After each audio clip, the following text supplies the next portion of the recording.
Más de 14.000 palestinos y palestinas han muerto bajo las bombas israelíes en los últimos 50 días. Es lo que los altos cargos de Naciones Unidas han llegado a calificar como un genocidio de manual. Esto no sería posible sin la complicidad de los gobiernos de Estados Unidos y de la Unión Europea, lo que está desnudando la auténtica naturaleza del proyecto europeo actual, enterrando así aquella ficción que habla de la Unión Europea como el policía bueno de la globalización. Una matanza justificada por un eufemismo y supuesto derecho a la defensa de Israel después de los ataques de Hamás del 7 de octubre, que intenta ser utilizados como coartada para obviar y olvidar 75 años de ocupación ilegal de Palestina, un régimen criminal de apartheid y 15 años de haber convertido a la Franja de Gaza en la mayor cárcel a cielo abierto del mundo. Mientras que la invasión de Putin a Ucrania se convirtió rápidamente en la coartada perfecta para explotar todas las inseguridades y dolores derivados de la fragmentación neoliberal, aumentando de forma exponencial los presupuestos de defensa y favoreciendo una integración europea basada en la remilitarización, el apoyo a Israel en su castigo colectivo al pueblo palestino funciona hoy como una nueva vuelta de tuerca de esa deriva militarista y belicista de la Unión Europea. La represión en muchos países europeos hacia actos de solidaridad, la incapacidad para llamar a un alto el fuego, el eufemismo de las llamadas pausas humanitarias, la desinformación y la deshumanización de todo lo palestino, las infundadas acusaciones de terrorismo en Palestina y en Europa, el aumento de la represión en las políticas migratorias, la persecución de las voces críticas, los actos de censura en universidades y en medios de comunicación. Todo ello se enmarca en la terrible masacre que vive hoy Palestina y evidencia el carácter autoritario de esta Unión Europea que quiere cancelar cualquier solidaridad con Palestina como una forma de disciplinamiento social, mientras la ciudadanía grita en la calle no en nuestro nombre. Una pregunta sobrevuela justamente a estas movilizaciones. ¿Qué más podemos hacer? ¿Qué más podemos hacer para no seguir siendo un sujeto pasivo ante la limpieza étnica a la que se está sometiendo a Palestina? De todo ello hablaremos con Luz Gómez García, catedrática de Estudios Árabes de la Universidad Autónoma de Madrid y miembro del movimiento de boicot, desinversiones y sanciones contra Israel, el BDS.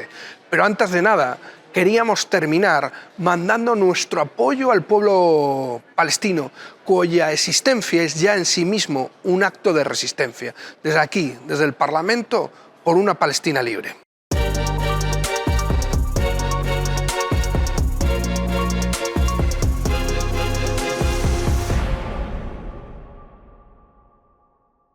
Bienvenidas y bienvenidos a un programa más de Enclave Internacional, esta vez para hablar de lo que está sucediendo en Palestina, y para eso tenemos a Luz Gómez García, profesora de la Universidad Autónoma de Madrid. Bienvenida, Luz. Gracias, bienvenidos. La verdad es que llevamos ya 50 días prácticamente de castigo continuado a la población palestina en la Franja de Gaza. Todos hemos visto y todas hemos visto las terribles imágenes que llegan desde ahí, pero yo quería empezar justamente con el 7 de octubre. Lo digo porque, sobre todo en Europa, pero también lo estamos viendo mucho en la propaganda sionista, parece que todo empezara el 7 de octubre. Parece que antes se vivía en paz y armonía y de repente los atentados de Hamás, las acciones militares de Hamás, rompen esa paz y armonía, ¿no? ¿Qué es lo que pasa antes del 7 de octubre, ¿no? Yo creo que es importante un poco que empecemos con ese contexto. Pues claro, si nos remontamos muy atrás podemos llegar a 1948, incluso 1917 con la Declaración Balfour, la creación del Estado de Israel, pero para no irnos tan atrás, que quizá el contexto se nos iría desvirtuando un poco, es importantísimo considerar lo que ha sucedido en Gaza desde que Israel impone un bloqueo sistemático en el año 2007 y la población ve por completo cortadas sus posibilidades de desarrollo, de una vida digna, de un futuro. Israel impide la entrada de materiales básicos, ejemplo, algo que es fundamental, como pueden ser las máquinas de rayos X para los hospitales y el diagnóstico de cáncer. Desde 2007 los hospitales no pueden tener tratamientos en condiciones para sus enfermos y bueno, en esta situación periódicamente ha lanzado operaciones, lo que él llama operaciones de castigo y de seguridad contra Hamas, que es el grupo, el movimiento que gobierna en Gaza desde el año 2006. Y estas operaciones continuas y periódicas a veces han saltado más o menos a los medios de comunicación, han tenido una respuesta más clara por parte de la sociedad civil, nunca por parte de las instituciones políticas o de los gobiernos europeos, que llevan a un callejón sin salida a la población de Gaza en concreto, a la de toda Palestina, pero en este caso concreto a la de Gaza. Y lo que sucede el 7 de octubre es una operación militar por parte de Hamas, que se enmarca en las acciones de la resistencia palestina desde el inicio de la creación del Estado de Israel y sobre todo desde la ocupación de los territorios de Gaza, Cisjordania y Jerusalén Oriental en 1967. Así que esta acción lanzada por Hamas y que tiene por objetivo parte militar y también tiene víctimas civiles, es el resultado de toda una progresión de escalada en las agresiones de Israel contra la población civil de Gaza. Claro, lo digo porque hay varios elementos que a mí me llaman poderosamente la atención, ¿no? Te preguntaba justamente lo del 7 de octubre porque parece ser, si solo no tuvieras un conocimiento previo del conflicto, si solo escucharas lo que ponen en los medios de comunicación o las propias declaraciones de los gobiernos de la Unión Europea, parece que todo empezara este 7 de octubre borrando 75 años de ocupación, de apartheid, incluso de haber convertido a Gaza en una gran cárcel a cielo abierto en los últimos 15 años. Pero hay otro elemento que también me llama mucho la atención y es la cuestión de la legítima defensa por parte de Israel, ¿no? Cómo se intenta vender desde los medios de comunicación esa supuesta, o el eufemismo de la supuesta legítima defensa para justificar lo que estamos viendo en Gaza. ¿Es legítima defensa? La legítima defensa nunca puede ser a costa de la población civil, de las matanzas, de las masacres, de someter a 2,5 millones de personas a no tener alimentos, medicinas, agua corriente, electricidad. Eso no es defensa. Y además son crímenes contra la humanidad que están legislados como tales. La legítima defensa no incluye nada de esto. Así que una cosa es el discurso israelí, su propaganda, que ya sabemos que es muy fuerte y muy potente, y otra es la legalidad internacional, que es Naciones Unidas, además, la que la marca. El derecho a la resistencia está reconocido por Naciones Unidas y Gaza es un territorio ocupado.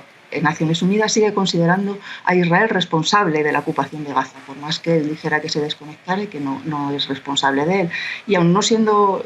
Bueno, no se puede aceptar esto, ¿no? Pero en cualquier caso está también el asunto del bloqueo. Le están bloqueando y ellos son responsables de lo que está sucediendo dentro de Gaza, del genocidio. Un genocidio programado de 2,5 millones de personas que son palestinos. Así que eso no es legítima defensa, eso simplemente son crímenes de guerra y es terrorismo de Estado. Claro, y en ese sentido, tú hablabas de la propaganda del Estado de Israel, pero yo creo que es muy importante también hablar de los gobiernos occidentales, especialmente de la Unión Europea, ya que estamos aquí. Lo digo porque son los que están argumentando y defendiendo esa supuesta legítima defensa, ¿no? Yo creo que es muy importante. ¿Qué papel juegan los países occidentales en la impunidad de la que goza Israel? Es fundamental la posición de Estados Unidos y de la Unión Europea en la impunidad con que Netanyahu está actuando en la actualidad. Pero no es algo que sea desde el 7 de octubre. Esto se viene viendo en concreto sobre Gaza desde el año 2007 y todas las operaciones que ha ido lanzando Israel.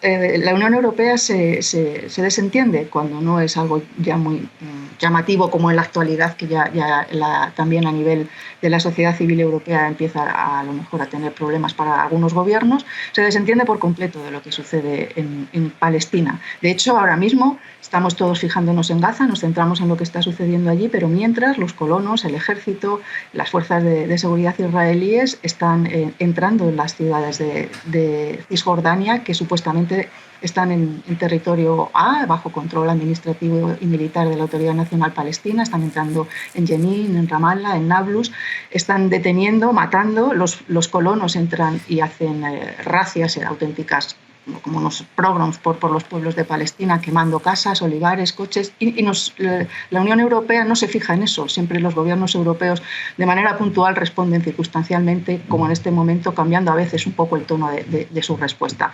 Pero la Unión Europea es fundamental en todo lo que está sucediendo porque es el primer socio comercial de Israel. Tiene una capacidad de presión sobre Israel que no está ejerciendo. Y es uno de los miembros del Cuarteto de Madrid que puso en marcha los acuerdos de Oslo. Estemos de acuerdo o no estemos de acuerdo con la solución de los dos estados, con los acuerdos de Oslo, tiene una responsabilidad histórica y política, las dos cosas. Y sin embargo, nada de eso lo está ejerciendo para solucionar el conflicto no a favor de Israel, sino a favor de la justicia y de la historia. Y justamente ahí tú has planteado una cosa que me parece muy importante. La propaganda solo nos habla de Hamás. El problema es Hamás. En Cisjordania no gobierna Hamás. ¿Y cuántos asesinatos se han producido desde septiembre hasta ahora? Estamos hablando de más de 300 muertes y no está Hamás, con lo cual se demuestra que el problema no es Hamás, el problema es las y los palestinos. Sí, eso continuamente hay que recordarlo. El problema no es Hamás, el problema es que los palestinos son los que molestan incluso a Europa, no ya por supuesto la limpieza étnica que tiene en marcha Israel. Porque cuando los palestinos ponen en marcha formas de resistencia y de actuación totalmente pacíficas y que no se pueden en ningún momento acusar de terrorismo, por más que, insisto, la cuestión de que sea un terrorista la tenemos que tener bajo cautela, pero cuando son pacíficas, como por ejemplo la marcha del retorno que en Gaza pusieron los propios hombres y mujeres de la franja durante todo el año 2018 y 2019 para acercarse y denunciar el muro que Israel ha construido para separarles por completo del mundo, también fueron criminalizados y también fueron repelidos con balas, con tanques y matando a personas. Cuando los palestinos ponen en marcha otras formas de resistencia pacífica, como es el movimiento de boicot, desinversión y sanciones, se criminaliza en Europa y se dice que esto es antisemitismo, que es un bloqueo contra un pueblo, y sin embargo no tiene nada de esto. El movimiento de boicot, desinversión y sanciones es una medida que ya se puso en marcha contra el apartheid en Sudáfrica y que se demostró muy efectivo. Sin embargo, se criminaliza. De Palestina no gusta nada, los palestinos no gustan, Palestina tampoco. Y la propaganda israelí se encarga continuamente de crear falsedades para criminalizar cualquier movimiento de resistencia y de reclamación de la justicia y los derechos internacionales por parte de los derechos humanos reconocidos por el derecho internacional por parte de los palestinos. Sí, si te parece, luego volveremos a la cuestión del BDS, que me parece muy importante, pero tú has tocado varios elementos que quería abordar justamente antes, ¿no? El primero, la cuestión de la solidaridad con Palestina en Europa, ¿no? Y podríamos decir en el mundo occidental, porque también Estados Unidos, sobre todo en las redes de judíos antisionistas, están teniendo un papel muy importante. Y ahí es otra cuestión que me parece fundamental desmitificar, ¿no? Israel es el Estado de los judíos, ¿no? O sea, hay mucha oposición justamente a esta lógica y sobre todo una cuestión que en Europa cada vez se está intentando imponer más, que es cualquier crítica al proyecto de colonización sionista es una cuestión de antisemitismo, ¿no? Y yo creo que esto es un elemento muy peligroso. Sí, es muy peligroso porque hay que recordar que Israel no es el país de los judíos, es el país de los sionistas. Es un proyecto colonial inspirado en los modelos nacionalistas europeos del siglo XIX que pone en marcha un grupo que es minoritario a finales del XIX y hasta bien entrado el siglo XX entre los judíos y responde a una lógica totalmente colonial. No es un proyecto religioso. Los judíos tienen culturas, nacionalidades, tradiciones que están implantadas por todo el mundo y que son como un proyecto religioso tan digno de respeto como cualquier otro. Pero el sionismo es un movimiento político nacionalista, un movimiento político que ignora la realidad de la Palestina de principios del siglo XX y se implanta en un territorio expulsando, masacrando, En el año 1948, 531 aldeas y pueblos fueron arrasadas y han desaparecido del mapa. 750.000 personas se convirtieron en refugiados, que ahora son más de 6 millones. Esto no tiene nada que ver con la religión. Denunciar esto no es antisemita, al contrario, son los propios judíos antisionistas o incluso los judíos religiosos ortodoxos los que denuncian la usurpación por parte de Israel de la identidad judía y de la larguísima y esplendorosa tradición judía que ha llevado ahora a que sea un grupo concreto el que se apropie del legado milenario de los judíos del mundo. Y la otra cuestión que tú mencionabas, que también me parece muy importante, es intentar confundir todo con terrorismo, ¿no? Cualquier tipo de resistencia, e incluso la resistencia pacífica, es considerada como terrorismo o la crítica. Hemos visto justamente la visita del primer ministro belga y del primer ministro español, Pedro Sánchez, a Israel y luego a Rafah, y hemos visto las reacciones de, podríamos decir, el gobierno de Netanyahu, hablando de amigos de Hamás, ¿no?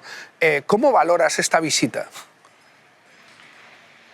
Creo que en las condiciones actuales la visita en sí, bueno, es una visita obligada, pero han sido valientes en las declaraciones que han hecho. Quizá ninguno de nosotros esperábamos que las hiciesen así, con esa claridad, aunque consideramos que no sean suficientes.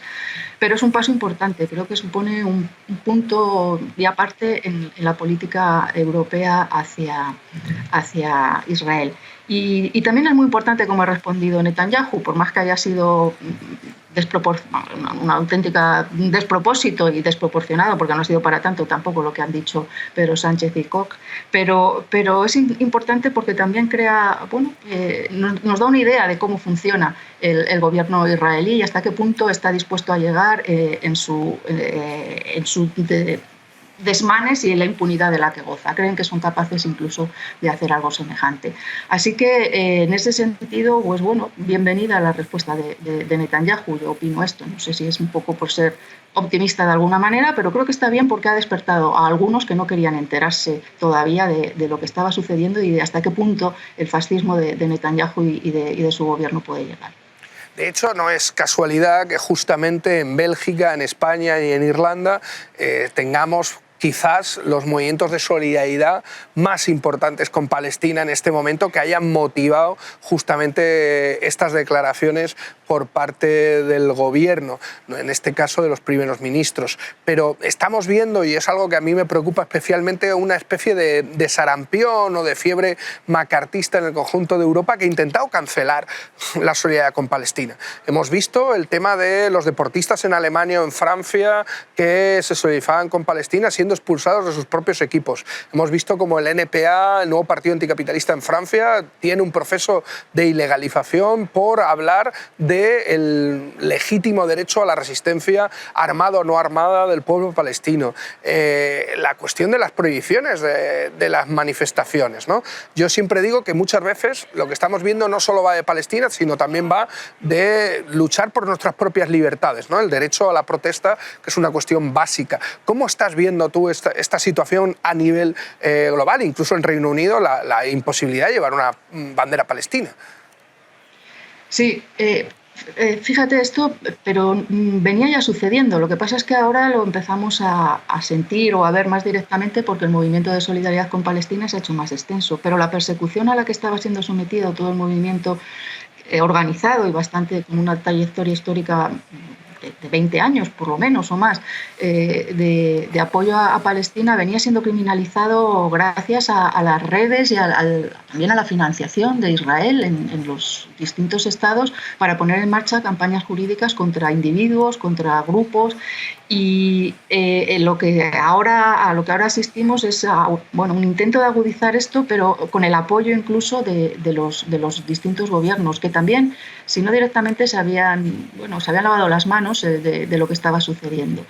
Y en ese sentido también es importante que lo que se está poniendo de manifiesto, sobre todo en Francia o en Alemania, como has mencionado, porque demuestra que el movimiento de solidaridad con Palestina preocupa porque no es un movimiento solamente puntual, local, aunque lo centre en Palestina, en sus reivindicaciones más concretas, sino porque es transversal, porque supone movilizar a buena parte de la sociedad en proyectos que son comunes y que nos importan a todos, proyectos que tienen que ver con las libertades públicas, que tienen que ver con los derechos políticos, que tienen que ver con las relaciones económicas importantísimas, con el cumplimiento de las propias normas de la Unión Europea que Israel, socio preferente, está incumpliendo, a través de negocios con las colonias de los territorios ocupados, en el plano académico, que es lo que yo también conozco, saltándose las normas que imponen la imposibilidad de tener convenios con universidades asentadas en los territorios ocupados ilegalmente, y que, sin embargo, como es Israel el que hace de intermediario, acaba consiguiendo que funcionen. Así que creo que a los gobiernos europeos lo que también a muchos de ellos les preocupa de la solidaridad con Palestina es que es una solidaridad que va más allá de Palestina y que tiene que ver con los derechos básicos de todos los ciudadanos europeos. Sí, en este sentido es verdad que se están encendiendo ciertas alarmas, ¿no?, de un cierto crecimiento de acciones antisemitas en algunos países europeos, y yo creo que es necesario que esas alarmas estén bien presentes, ¿no? Y es muy importante justamente combatir cualquier tipo de antisemitismo, de aprovechar lo que está pasando para favorecer el antisemitismo, pero muy pocas veces se habla de esas mismas alarmas para hablar de la islamofobia, ¿no?, de cómo también este conflicto está aumentando la islamofobia, una islamofobia ya muy importante en el conjunto de Europa. Hemos visto la victoria del Partido de la Libertad en Holanda, que es el resumen de su programa electoral sería desislamizar Holanda, ¿no?, como si lo necesitara justamente, pero Francia es casi una política de Estado. ¿Qué podemos hablar sobre la cuestión de la islamofobia, que es uno de los grandes olvidados y yo creo que es otro de los sarampiones que está viviendo Europa? Claro, igual que Israel tiene mucho interés en identificar el antisionismo con el antisemitismo con el antisionismo y transformar su derecho a la existencia como Estado en una cuestión que tiene que ver con el judaísmo y la religión, este mismo proceso también en alguna medida lo trasladan a la islamización de todo lo que tiene que ver la solidaridad con Palestina. Y esto también es importante que lo tengamos en cuenta. O sea, no solo hay un problema de islamofobia en Europa, que es fortísimo, incluso aquí en Europa ya estamos viendo a Vox con los moros fuera, con toda la puesta en escena que están haciendo continuamente de la españolización incluso de Al-Ándalus y del legado de la Edad Media, sino también en no incurrir nosotros como gente que estamos solidarizados con Palestina en identificar la solidaridad con Palestina con una cuestión religiosa que tenga que ver con el Islam. Eso es lo que están haciendo la ultraderecha y el fascismo europeo, pero nosotros no debemos incurrir en eso. El movimiento de solidaridad con Palestina no tiene que ver con la religión, jamás es un movimiento islamista, desde luego, pero es uno más de los movimientos de resistencia con Palestina. Los hay marxistas, los hay conservadores liberales no religiosos, los hay que podríamos decir incluso que son demócratas cristianos, por decir algo así, y no tiene que ver con eso. La islamofobia en Europa hunde sus raíces en los propios problemas estructurales que tiene Europa para definirse como espacio de integración y espacio común, que además identifican el sur con el Islam, con el terrorismo, con el yihadismo. En eso, como por lo menos hablando de Palestina, ¿no?, hablando de la solidaridad con Palestina, creo que no se debe incurrir en ningún momento. No, totalmente claro y de acuerdo, ¿no? Por desgracia se nos está acabando el tiempo, pero yo no quería irme sin preguntarte una última cuestión. ¿Te acuerdas que has empezado a hablar del BDS? Yo creo que es muy interesante terminar con eso. Lo digo porque cada vez que hablas con la gente hay como una cierta impotencia. Estamos saliendo a la calle, pero las muertes siguen, ¿qué podemos hacer, no? O sea, esta lógica de sentirte impotente al ver una limpieza étnica en la tele, retransmitido en pleno siglo XXI, y ver como incapaz de hacer nada. Y yo creo que hay que demostrar que sí se puede hacer algo, ¿no? Que no solo se puede pedir a los gobiernos la cuestión de romper relaciones, de romper acuerdos comerciales, de embargo de armas, sino que podemos ir incluso más allá, ¿no? Y ahí está la campaña del BDS, y por eso yo quería preguntarte, para terminar justamente con esta cuestión, ¿qué podemos hacer ante lo que estamos viendo, ¿no? Pues como ciudadanos, cada uno y cada una de nosotras podemos hacer, aunque sean pocas cosas que suman y que van creando espacios nuevos. Y la campaña de boicot, desinversión y sanciones forma parte de esto que podemos hacer. Podemos dejar de comprar en Carrefour, por ejemplo. Y si todos dejamos de comprar en Carrefour estas Navidades, posiblemente Carrefour lo note. Carrefour tiene establecimientos en los territorios ocupados ilegalmente, en las colonias, y apoya proyectos totalmente sionistas. Digo Carrefour, como puedo decir, dejar de comprar determinadas marcas que también entran dentro de la lógica del boicot. Hay una página en la que todos podemos entrar, los españoles, incluso está en español, ¿no? boicotisrael.net o la del propio BDS internacional. Y son estas acciones pequeñas, puntuales, las que podemos hacer por aquello de que no hay que perder, no es que no haya que perder la esperanza, es que la esperanza, decía Mahmoud Darwish, es un mal crónico palestino. Así que si los palestinos están enfermos de esperanza, nosotros no podemos dejar de tenerla. Y en cuestiones de boicot está también los que somos profesores o estudiantes, no solamente un boicot negativo, impedir los convenios, los proyectos de investigación, los intercambios con universidades israelíes en territorios ocupados, sino activo, facilitar el que los palestinos vengan a nuestras universidades, buscar socios palestinos para nuestros proyectos de investigación, atraer a estudiantes y hacer que se cumplan los intercambios que la Unión Europea tiene firmados con Palestina. Que no sea posible que, por ejemplo, en los últimos 5 años haya habido 8.000 israelíes que han venido a universidades europeas, no españolas, y palestinos apenas hayan sido 2.000, porque los propios israelíes les ponen trabas y problemas para salir. Entonces, cada uno dentro de los espacios en los que nos podemos mover, no solamente se trata de boicotear en negativo, se trata de boicotear en positivo también, ¿no? Y comprar, pues hay que comprar productos palestinos, pero no productos israelíes. Y los hay, si los buscamos, los hay. Y hay cosas en las que se puede colaborar en pequeñas cosas, aparte de salir y seguir activos y no dejar que después de que dentro de un mes y medio, Israel de alguna manera tenga que parar la masacre en Gaza, nos olvidemos de Palestina de nuevo y Palestina desaparezca de la agenda, como ha estado desaparecida hasta el 7 de octubre. Y bueno, y evidentemente además la campaña del BDS nos podemos organizar con ella, podemos crear comités del BDS, que es fundamental para no solo tener salidas individuales, sino construir colectivamente esa alternativa. Y además yo creo que es muy importante, Luz, si podemos terminar justamente con qué es el BDS, porque el BDS es una campaña de Palestina, desde Palestina y realizada por palestinos, que es muy importante. Sí, fueron ellos, los palestinos y palestinas de la sociedad civil, no de los partidos políticos, no de la OLP, sino de los sindicatos, de las asociaciones de estudiantes, de las asociaciones y grupos de mujeres, los que pidieron en el año 2004 que la comunidad internacional, todos, individual y colectivamente, nos sumásemos a su llamamiento a boicotear, a sancionar y a desinvertir en todas las empresas, organizaciones que sostienen el Estado sionista de Israel. Esta llamada desde dentro de la sociedad civil ha sido acogida en todos los países, en España también, por distintos grupos y asociaciones que intentan crear localmente las formas más adecuadas en cada espacio para llevar a cabo el boicot o las desinversiones o incluso las sanciones. Y la demanda es acabar con la ocupación, acabar con el apartheid que somete a una legislación distinta a los palestinos de los israelíes y exigir el cumplimiento de las resoluciones internacionales, entre ellas el retorno de los refugiados a sus casas.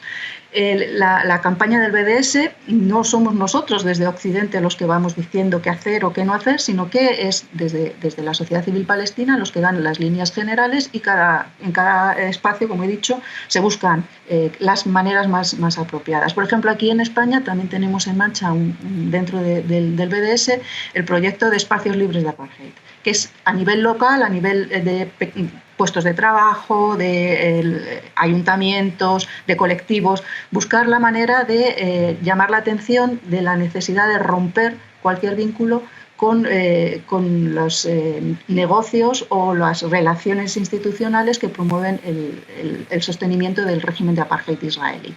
Y esto es relativamente sencillo, organizarse, ponerse en marcha de manera cooperativa y a través de las redes que ya existen, crear estos espacios libres de apartheid. Pues muchísimas gracias, Luz. Y como decías, seremos enfermos de la esperanza y con la intención justamente de acabar con esa ocupación y ver por fin una Palestina libre, ¿no? Como decía, justamente será la causa de Palestina, será la causa de la humanidad, y seguramente viendo la libertad de Palestina también tendremos una Europa mucho mejor. Muchísimas gracias a todas y a todos por habernos acompañado en un programa más de Enclave Internacional y nos vemos en la próxima.